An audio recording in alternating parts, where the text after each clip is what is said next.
guys, welcome back. In today's video we are going to be discussing my kitchen essentials. So this video is going to cover everything from small gadgets and tools to small appliances, as well as pantry organization and food storage.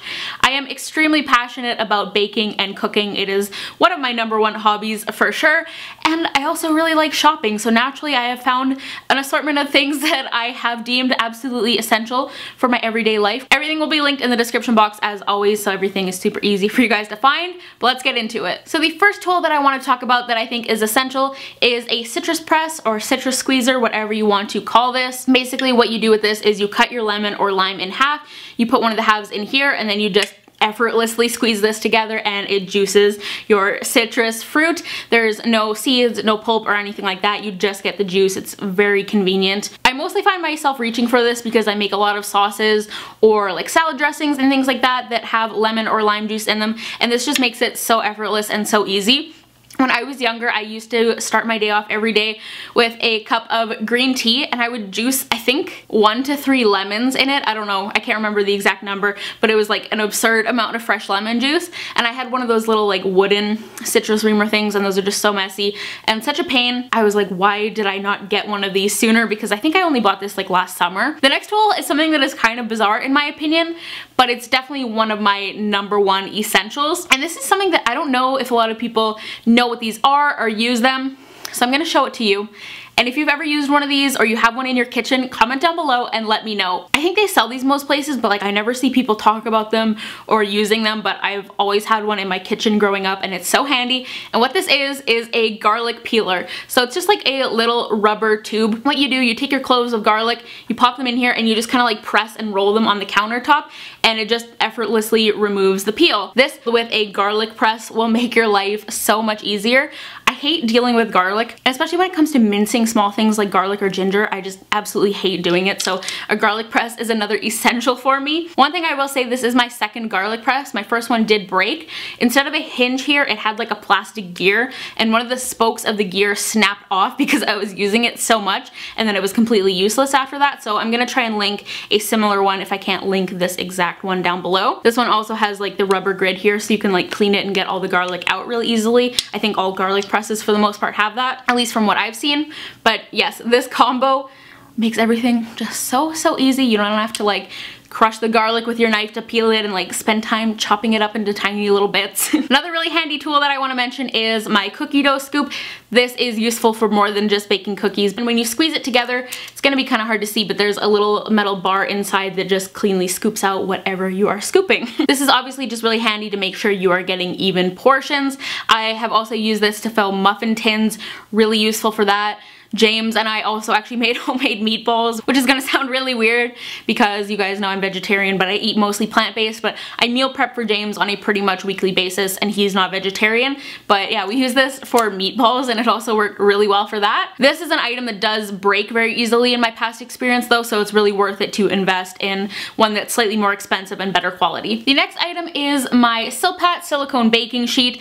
This is a newer item for me. If you saw my Christmas haul, James bought me this for Christmas because I'd been wanting one forever. If you're unfamiliar with these, you just use them to simply line your baking sheets. You can use them obviously for like cookies and things like that. I've mostly used it for making like homemade oil-free french fries and like my cauliflower wings and stuff like that. I haven't actually used it for baking that much. But yeah, this can basically replace parchment paper or aluminum foil, so I love that because definitely produce less waste using this. It's also non-stick and everything. It also prevents burning. This part's actually like a mesh, as I'm sure you can kind of see, and I believe something with that provides like proper airflow, and it's less likely to like burn or overcook your foods. I don't know the full science behind it, but these things are magical, and there's also way less mess too, because who likes washing baking sheets? So this keeps everything a lot more clean, and these are top rack dishwasher safe. I definitely need some smaller sizes though, because this only fits my largest baking sheet. So before we move into small appliances, I kind of have a couple items that are kind of in between the categories of like little tools but also appliances. So the next one is my KitchenAid hand mixer. I really need to clean this off, but really simple, straightforward. It's a 5-speed hand mixer. It comes with 2 beaters. Those are just in my drawer. I didn't think I really needed to get them out. I do have a KitchenAid stand mixer, but I just find this so much more convenient. Like, I don't have my KitchenAid mixer on my counter at all times. In most cases, a simple traditional hand mixer will do the trick. I find the KitchenAid stand mixer really only necessary in situations where you're making a really large quantities of something, or you are making something that requires a lot of really intensive mixing or kneading, like bread dough and things like that. So that has definitely been a really great purchase. And next is my spiralizer, which I'm not gonna hold this up because the white throws off the lighting, as you can see. But I used this a couple years ago now, actually, in a night routine to make zucchini noodles or zoodles, and I got a ton of questions about it and where it's from. This is from the brand Starfrit. Mine is from Canadian Tire. I think most places here carry Starfrit. I don't know about the availability for it in the States, but I'll try and link it on like Amazon or something like that. But yes, really great tool. This is a really effective one, and it's really nice because it's like a full setup. It's not just like a little hand spiralizer, which are kind of annoying to use. This has 3 different sizes of blades, and you can use it for so many different things like zucchini, carrots, cabbage, potatoes if you want to make curly fries, apples, radishes, I think. I've never used it for radishes, but you can use it for so many different things to make like healthy noodles and different things like that. The things I've definitely used it most for are zucchini, sweet potatoes, and butternut squash. Officially moving into the realm of small appliances now. Most of these I will just insert a clip of because they're not really very convenient to bring in here. Don't really fit on camera. A little bit too heavy, a little bit too awkward. But my first one is definitely my favorite thing in my kitchen, and it's also the most expensive, of course, because why wouldn't it be? But that is my Vitamix blender, you guys. The Vitamix I have, I believe, is the Vitamix 5300. It's the one they sell at Costco here anyways, and full disclosure, it was $500, which I know is so much. I wanted a Vitamix for the longest time. It's obviously a huge investment, a huge amount of money for a blender. So it's something I really debated over for a long time, and mostly just had to convince James on it because like I knew I wanted one. I knew they were pretty much unparalleled in terms of quality. I've had my Vitamix for almost a year now. I got it last spring, and I can confidently say it has been worth every single penny. Like, I have gotten my money's worth out of it 10 times over. I use it nearly every day. Now the thing is, when I was talking about getting a Vitamix, so many people were like, just get a Ninja blender. They're so much cheaper. They're amazing. My family has had 2 or 3 different models of Ninja blenders over the years. And yes, they are great, especially for the price. But the thing I found with the Ninja blenders is they don't do exactly what I want them to. Like, I mostly use my family's Ninjas just for making smoothies. I really like greens in my smoothies. It did an okay job blending spinach. It does not blend kale well at all. It gets like super chunky and gross, at least the few that I have tried. You put literally anything in the Vitamix and within seconds it is liquefied. Like, you can do raw, dry cashews. Most blenders you have to soak your cashews. You can also do like even potatoes and carrots. Like, when I'm making sauces, I have lightly boiled potatoes and carrots, and just in seconds they are liquefied. The Vitamix is definitely a truly incredible high-powered machine. There is no doubt about that. Now, where I would say the dividing line between getting a Vitamix and getting something less expensive like a Ninja is, if you are mostly using your blender for smoothies, protein shakes, that kind of thing, a Ninja is going to be totally fine. It's definitely going to suffice. If you want something that's going to be like a huge asset and tool in your kitchen for so many different recipes, so many different types of food, then you should go with a Vitamix, definitely. Especially with plant-based cooking, it has been so handy. Cashews, like I said, are a huge thing. A lot of vegan recipes have cashews in cheese substitutes. Like, I've made like homemade vegan mozzarella and Parmesan. I have made like blended margaritas, nut butters, nut milks, sauces, smoothies, so many different things, cauliflower rice. I was honestly a little bit hesitant to buy it too and spend that amount of money because I wasn't sure if I would get the use out of it, but I definitely have, and I wholeheartedly recommend getting a Vitamix. Another thing too that I just want to quickly mention, because it's super basic but also an essential, in my opinion, is a crock pot. Just super handy to have, honestly. If you're having a super busy day, you can just throw everything in, let it cook while you're working or whatever, and you come home or you finish up and you have a perfectly delicious meal ready for you. So crock pot, definitely something I think everyone should have. But after that, I want to talk about my Nespresso machine. Once again, a fairly new addition to my kitchen. I got it for this past Christmas once again. And I have the Nespresso Essenza Mini. I have it in a super punchy, vibrant, like chartreuse green kind of color. I know some people are going to absolutely hate this color, but I really love it. Green is my favorite color. I have pops of green throughout our apartment, and our kitchen is very black and white. We have black cupboards, black backsplash, and then white quartz countertops. So it's really lacking some color, so I wanted that as like kind of a focal piece and a nice pop of green to kind of tie everything together. I really debated on it. I was actually going to get the white one because I was afraid that, like with my KitchenAid stand mixer, I would end up one day not liking the color and regretting getting a brighter color. So yeah, I was debating between the white and the green because I really love the green, but then when James went to actually buy it for me, they were sold out of the white. So I got the green and I'm extremely happy with it. I think it's so cute. I think the main thing is that if you're going to go for a bright, vibrant color in an appliance, it's better to do it in the smaller pieces. Like the KitchenAid stand mixer, I will probably eventually get like a white or a black one at some point, or maybe a green one.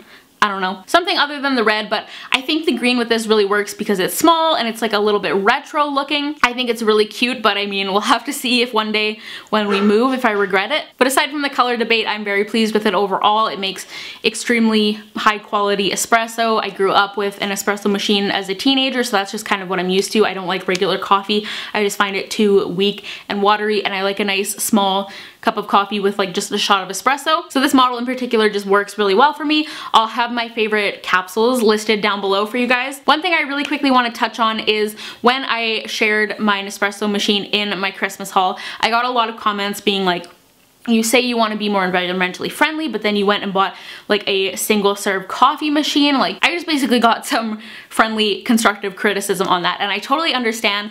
I was going to mention it in the video, but I just completely didn't think about it at all, and when I was editing it, I was like, I really should have talked about this. But one of the reasons I went with Nespresso, aside from just like the general quality, is the fact that they are one of the only single serve coffee machines that does have recyclable capsules or pods. Just before Christmas, we had an actual Nespresso brand store open up in my city, so that's kind of why I waited, because what they do when you have an Nespresso store, I'm not sure, they might actually do this in some like Hudson's Bay locations as well that has a bigger Nespresso boutique, but they give you a bag that looks like this, and basically you just put all of your capsules in here, which mine's quite full as you can hear, but you just put them in here when you are done with them. And then once this fills up, you take it into your Nespresso store and they have a little bin that you just dump them out into, and they properly dispose of them for you, which is awesome. And that was definitely a huge factor when I was looking at coffee machines, because I do really like the convenience of a small single serve espresso machine, but I also don't want to compromise on the environmental factor, of course. So yeah, I would definitely recommend Nespresso if you're looking for a new coffee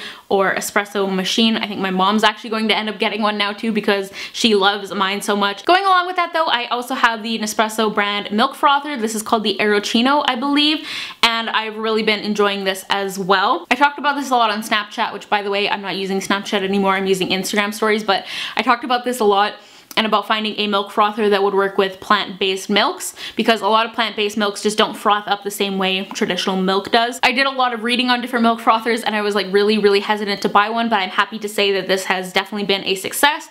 Obviously some plant-based milks just froth better than others. I've had the best luck with oat milk and also soy milk as well. This is pretty much silent when it's running, which is really nice. And also, I didn't even know this was even a thing before I started researching milk frothers, but you can do a hot froth and a cold froth with this one. There's just one button. If you are doing a regular hot froth, then you just press it. If you're doing cold, then you hold it for like 2 seconds. I think that's so cool. Maybe I was just living under a rock, but I think that's so cool because you can also have frothed milk if you want an iced beverage. Now finally, I quickly want to touch on my food storage and pantry organization essentials. Like I mentioned at the beginning, I only have 3 things to talk about for this category, so it's gonna be pretty quick. 2 of them are pretty much the same as well. First, I absolutely have to talk about these OXO pop containers.